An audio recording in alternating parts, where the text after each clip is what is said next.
Broadcasting from the business capital of the world, this is the Podcast Business News Network.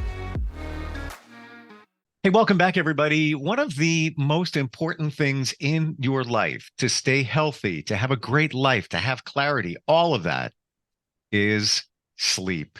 You need quality sleep. I probably don't need to tell you that, but I am because I'm reinforcing it. How many times you wake up, you didn't get a great night's sleep, you're irritable, you have stress, you have anxiety. Maybe you don't even know why you have those things, but many times it's traced back to your sleep. Why are you not getting a great night's sleep? We're going to talk about that today. And that's with a guy that runs an amazing dental practice that deals with sleep. And they are the number one alternative for CPAP therapy for people that qualify for that. Let's bring him in here and talk with Dr. Randall Silver. Welcome. How are you doing today? Fantastic. Thanks for having me.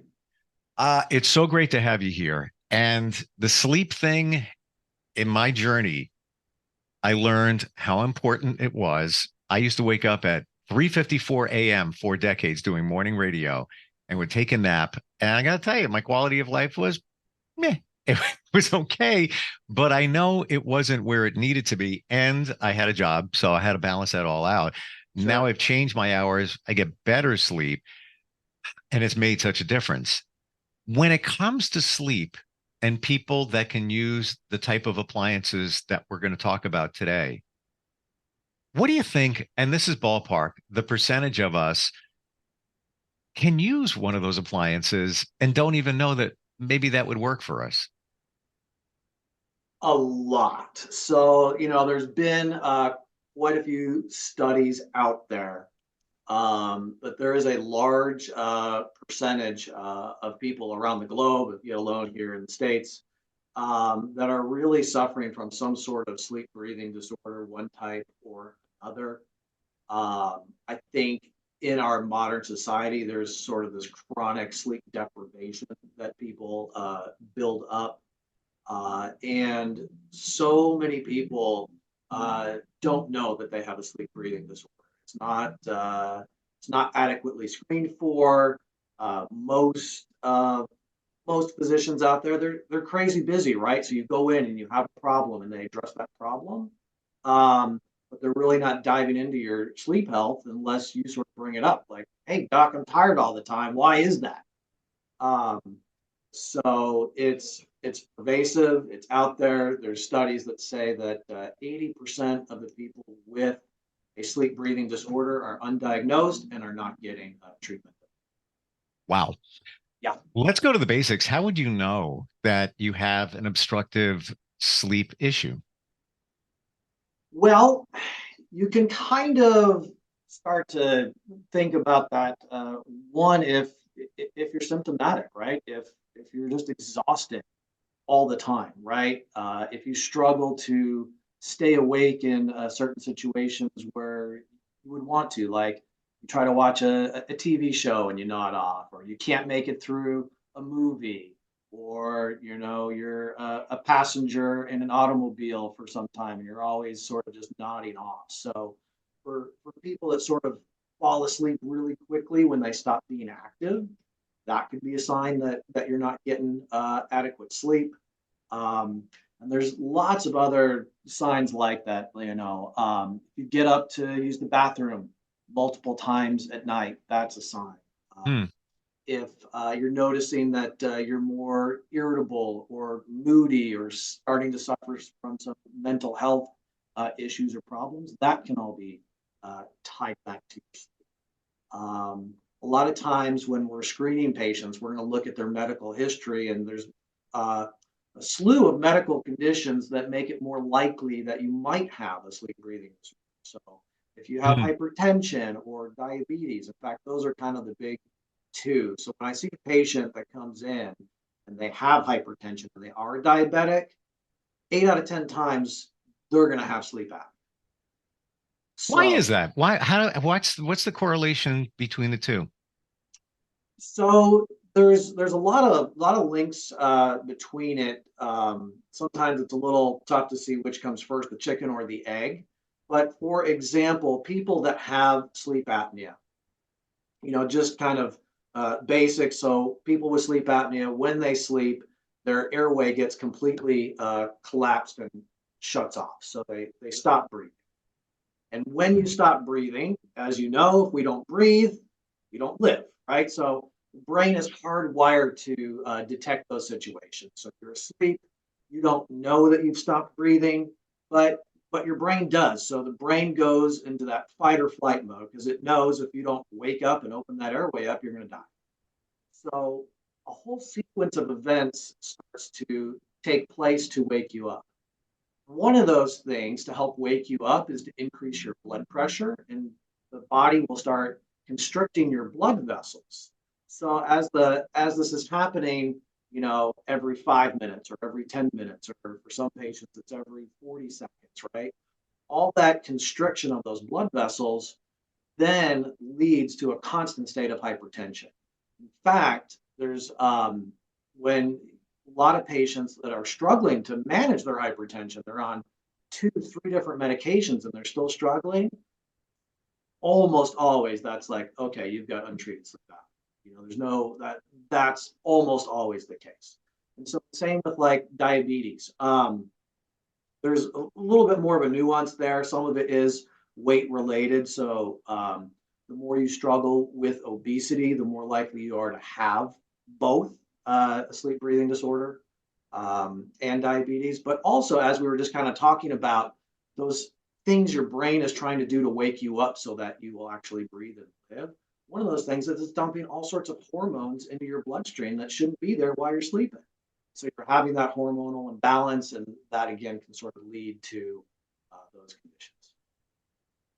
What about somebody who wakes up and is always with a dry throat? Just they're like, and I'm thinking, I'm not the doctor, but I'm thinking if they opened their mouth during sleeping, that dried it out. So yes, so when people are struggling to breathe through their nose, which really should be the primary way we breathe. Our bodies are designed for nasal breathing. The mouth's kind of just like the backup. So, you know, if you're sick or congested or you got in a fight and your nose is broken and you're struggling, then the mouth is a backup. But for people that are consistently breathing through their mouth, and especially when they do that when they're sleeping, it can lead to a lot of negative effects. One of which is waking up with that dry mouth, scratchy throat. Um, Over a period of time, the more you mouth breathe, it can actually increase the size of your tongue. And the bigger your tongue is, the easier it is for it to fall back into the airway while you're sleeping and create that obstruction. Wow. Yeah, And yeah, it's like you're reading my mind because I have a deviated septum from an injury when I was in my 20s. okay. And I sometimes and wake up sometimes, many times with that dry, scratchy throat. And I wonder if that there's an obstruction there that's impeding on quality sleep. So in my situation or any other situation, if this is resonating with somebody, what would it be a sleep study? Is that the next step? So it probably the first step is going to be talk to your provider. Schedule a consultation with your primary care, whoever you see, and start talking about your sleep health. Let that provider know what's going on. Is it just that you're waking up with a dry mouth and a scratchy throat, or are you waking up with morning headaches and all those other things that can kind of go with having an undiagnosed sleep breathing disorder? So that I would say would be the first step. And then typically that second step is, the provider is going to be like, okay, let's do a sleep study. Let's get some data. Let's see what's going on while you're sleeping. That way we have some numbers and data to look at. We can figure out what's going on. If there is something going on, then we can address it and get you treatment. I want to go deeper into the treatment and also the comparison to what a CPAP machine does. Before we get Sure. there, Randall, how did this all happen for you? Your journey into the dental field and then Sure. eventually into helping people with sleep challenges? Sure. I don't know how far back we want to go, Go, but whatever works. a long time ago when I was no. Growing up, my uncle was a dentist. He's retired now. Um, and I always kind of thought I wanted to be an MD, and was kind of my plan: go to college, become a medical doctor. Um, and probably about the second year of undergrad, I was like, just like, I wasn't for me. I'm like, I don't want to be a physician. So as I was kind of going through school and trying to figure out what I was wanting to do, my uncle really kind of came in as a mentor. And after many long discussions and deliberation, I'm like, you know what? I think dentistry does seem like a good fit for it. So after graduation, off I went to dental school, and I don't know if it may or may not surprise you, but the amount of education I got in sleep health, or in particular dental sleep medicine, uh, was about zero. So it wasn't on the radar, wasn't in the curriculum. When I graduated from dental school, I didn't know anything about sleep health. Well, I mean, I know I sleep, but and I didn't really even know exactly what some dentists were doing to treat sleep apnea. So fast forward about 10, 15 years into my career, I'm in a giant dental convention where you can pick out different continuing education courses, and one of them was on obstructive sleep apnea. I was just like, what is this? How does this relate to dentistry? And so I took that course, and it was kind of like a light bulb uh, just went on for me, where I'm like, wow, I can have much bigger impact on the health and well-being of my patients by addressing their sleep health. And sure enough, as fast forward to today, we see that all the time where someone just comes in and they're just a lot of times, I don't want to say miserable, but they're really suffering. When you have that chronic sleep deprivation and you can't get that quality sleep, Hmm. then all of a sudden you do. I mean, it's like boom, your life changes. All of a sudden you've got the energy now. You're doing better at work. You're performing better. You're going to the gym. Your relationships improve. Um, so it's been quite an interesting and great journey for myself, and I love what I'm able to do for people when you improve their sleep health. And while it's still great to fix a toothache and to improve somebody's smile, it doesn't seem to have that sort of overall wow, you've changed my life impact as I can. Wow, your passion shines through. You Well, can thank you. sense it. It's Yeah, dental is great, but yeah, pairing that up with helping people with sleep challenges, just it seems that for you, it just elevates it even more in how it you can help people.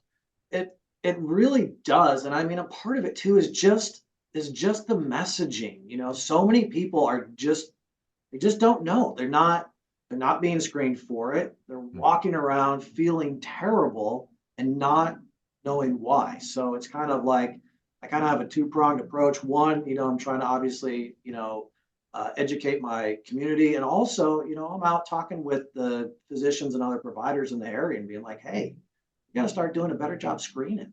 You've Mm. got a lot of patients coming through your doors that are suffering that don't need to be. I would say a large number of people that I'm connected with don't sleep well and wind up taking something for it, whether Yes. it's melatonin, well, whether it's a CBD gummy or whatever it might be, or Benadryl, anything Yeah. just to help Yeah. them sleep. And in watching them, and I totally understand it, they have anxiety before they go to sleep, knowing they're Yes. not going to sleep. So what's going to happen? They're not going to Yes. sleep, even more not going to sleep on top Yeah. of whatever the challenge may be, whether it's an obstruction or whatever it might be, but it makes it even worse. I, I somebody Monday woke up, didn't have enough sleep. She doesn't sleep well. Every day, the first question I ask her is, "How'd you sleep?" That's the first question when I text, and it gets to a point where it's like Yeah. she's like, "I don't even want to talk about it anymore," because the anxiety kicks in, and it's almost as if she stays up, avoiding going to sleep because she knows she's probably not going to get good sleep. And it's just I guess it's like a vicious cycle, right? Yeah, and it's so true. I mean, so many of my patients, struggle with both getting to sleep and staying asleep, right? And so you just nailed it. So many people, when they know they're not getting good sleep, then that creates anxiety about sleep, and then they can't get to sleep, and then yeah, it's kind of this, downward spiral. Yeah. So let's talk about the CPAP machine. Sure, We always hear that. Some people may not be even clear what that is. That's not sure. something that you offer, but that is something that, can help you. I don't even know what it exactly does. Pressure, positive pressure, not even sure. Yeah. So CPAP stands for continuous positive airway pressure. I believe it was sort of invented around like the 70s or 80s. Don't quote me on the history there, but something to do, if I remember correctly, I believe it was a guy that was trying to help like his dog, like a pug or a bulldog type dog with the shrunken faces, and he had like hooked a little mask up to like his vacuum cleaner and like reversed it to blow air. And that was sort of like the beginnings of it. Um, but really, what we're looking at now with a CPAP is it's a machine that blows pressurized air basically down into the airway into the lungs. And so to do that, when you go to sleep, you've got to wear a mask on your face. It kind of looks like a fighter pilot mask, or we jokingly call it the Darth Vader mask. There's a whole bunch of varieties and stuff. There's some that are small and just go under the nose, and there's all sorts of different straps and ways to assemble it. But the basic concept is you've got to have some sort of mask or piece on your face that's connected to a hose that goes to the machine that sits by your bed. And when you turn it on, the thing is blowing air down through your airway, and that acts like kind of like an internal splint. So patients with sleep apnea, when their airway is trying to collapse and shut on them, when there's a wall of air in there, it can't. It's kind of like you're trying to squish a tire that's full. You can't. It's full of air. It feels soft. Um, and CPAPs work phenomenally well. Um, the only major drawback, in my opinion, with the CPAP is so many people can't tolerate it. I hear it every day. Patients come in and they're like, the treatment is worse than my condition, you Wow. know? So it's about a 50-50 from what I've said. I've had one sleep doc say, "Oh, that's too high. It's probably more like, you know, 30% can't tolerate." But somewhere between 30 to 50%. In my experience, it's about 1 out of 2. Is it possible that somebody's on a CPAP machine but may qualify for some kind of dental obstruction appliance, or we're talking two totally different things here? No, no. So you actually kind of hit it right on. So depending on your level of severity, what I mean by that, when you're diagnosed with sleep apnea, you're going to get a diagnosis of either mild, moderate, or severe. And that's based on how many times an hour, on average, you stop breathing. So if it's between 5 and 14 times an hour, that's considered mild. If it goes up to 29 times an hour, that's considered moderate, and anything over 30 is considered severe. So, um, depending on your diagnosis, will really starting off kind of give you the different options for treatment.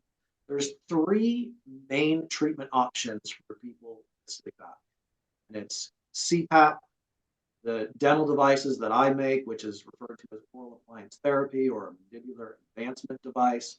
And then there are some surgical options as well. If you have severe sleep apnea, so you stop breathing 30, 40, 60 times an hour. I've had patients where it's over 100. I mean, it's literally, they don't go for more than 20, 30 seconds until that airway shuts down. So when you're in that severe category, the recommendation, both, and I agree with it, is you really got to be on CPAP. So those severe cases, they're given the CPAP, and we cross our fingers and hope that it works. Or let me rephrase, we hope the patient can tolerate the treatment, right? So you have severe sleep apnea, you're on your CPAP. If you can tolerate it, you stay on. So I would not switch somebody over to one of the devices that I make.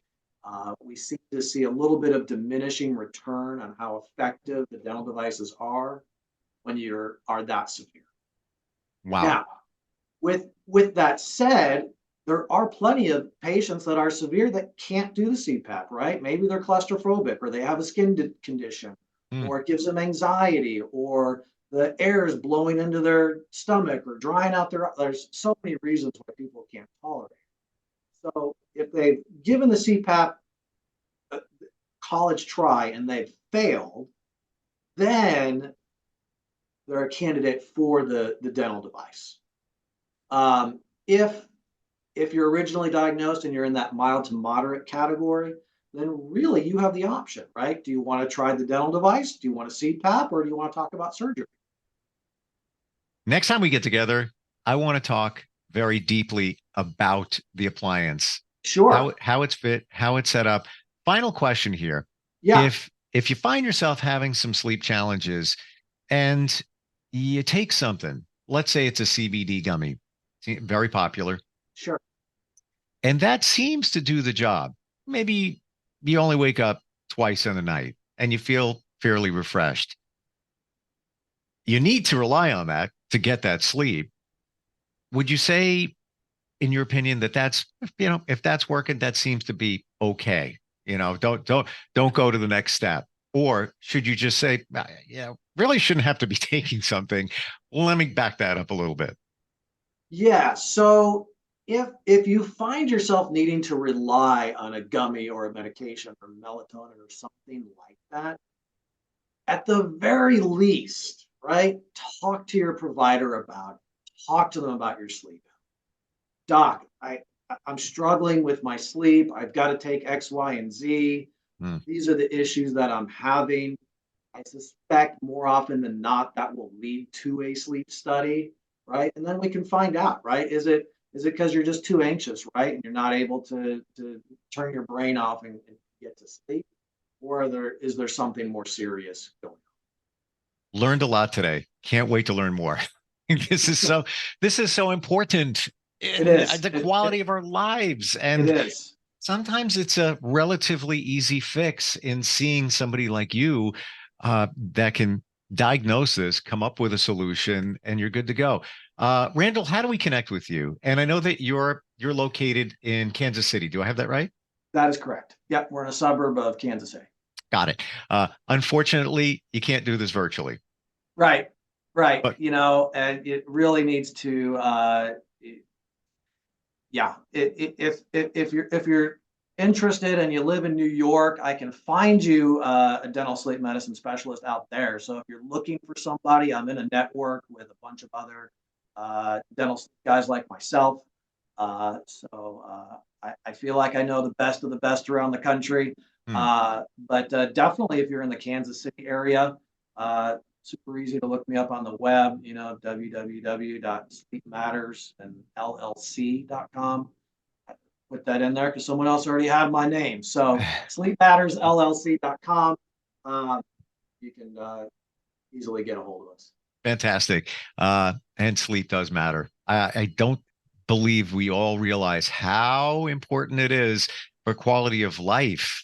And Sure. to me, it's everything. Took me a long time to figure that out.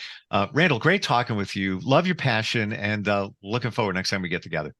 All right. Thanks for having me, Steve. Thank you. We'll be right back. Are you looking for even more of the podcasts and hosts that you love? The Podcast Business News Network is proud to announce that you now have even more ways to listen live. Check out the MyTuner Radio, online radio box, and Simple Radio apps on iOS and Android, or find us online. Search for Business News Network on mytuner-radio.com, or search Podcast Business News Network on streama.com and onlineradiobox.com/US. Take your podcast on the go and don't miss a minute of the action.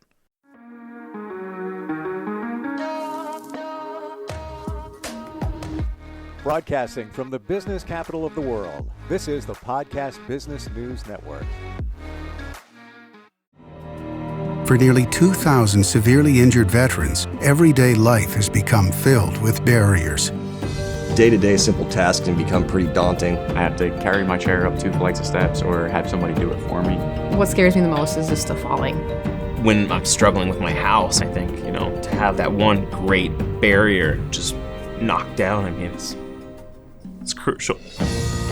Home for Our Troops is a wonderful nonprofit that builds a Mortgage-free, fully adaptive, handicap-accessible house. And there's no catch. It'll be our very first home that we've ever owned. This is a game changer. This is where your life begins again. We need you to join us in completing this important mission. Please visit hfotusa.org and help build homes and rebuild lives. Because of you, everything's going to be okay.